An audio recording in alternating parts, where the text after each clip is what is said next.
I'm Michelle Stevenson. I'm Senior Curator of Politics and Society at Museums Victoria. I'm a historian by training with a Masters in Cultural Heritage and Museum Studies. I've been at the museum for about 10 years.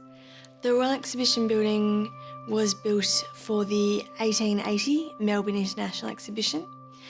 This was one of the world's fairs that were held across the globe during the late 19th century. The first one was in London in 1851 at the Crystal Palace. The 1880 Melbourne International Exhibition brought over 32 nations to Melbourne to display their products and establish trade connections between Melbourne and the rest of the world. The portion of the Royal Exhibition Building that you see today is only a small part of what was once there. It did originally have two annexes on the east and west, and the eastern annex at one stage housed an aquarium.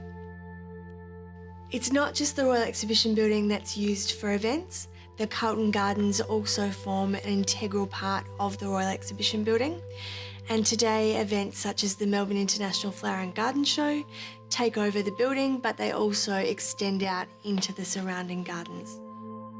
The Royal Exhibition Building is currently undergoing a $20 million protection and promotion project. This is seeing major conservation works to the south facade of the building. So we're stripping back all of the exterior paint, re-rendering and then repainting.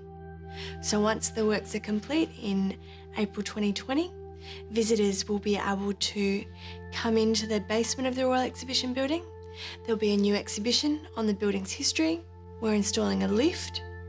They'll then go up to the mezzanine and see the beautiful interiors of the building, and then up to the dome promenade, where they'll be able to stroll around the base of the dome and have a 360-degree view looking out over Melbourne and the Carlton Gardens.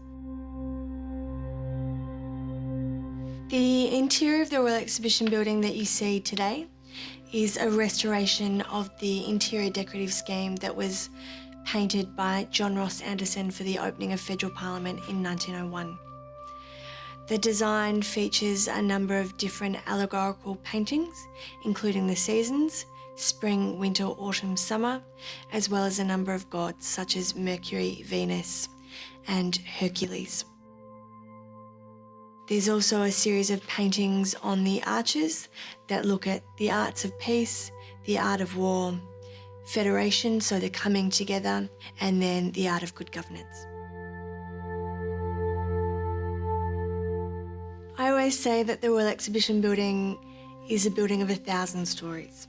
So if you can imagine something, the Royal Exhibition Building probably has a connection to it.